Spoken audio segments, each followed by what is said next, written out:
আসসালামু আলাইকুম, সবাই কেমন আছেন? আশা করি সবাই অনেক ভালো আছেন। অনেক আগেকার একটা ভিডিও গ্যালারিতে ছিল।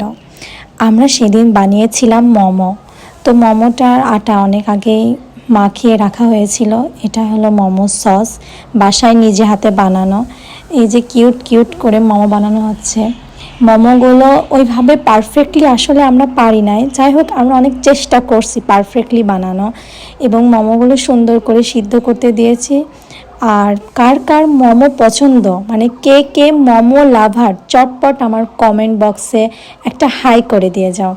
আলহামদুলিল্লাহ, মোমোগুলো অনেক সুন্দর হয়েছে। এখন মোমো বানানো কমপ্লিট, তো এখন খাওয়ার পালা। তো খেয়ে দেখি, বাসায় বানানো যেহেতু আলহামদুলিল্লাহ অনেক সুন্দর হয়েছে, একদম পারফেক্টলি রেস্টুরেন্টের মতো হয়নি, যাক ভালো হয়েছে। এবার আমার বরকে খাওয়াই দিই, তার কাছেও পছন্দ হয়েছে। টাটা, বাই বাই, আল্লাহ হাফেজ।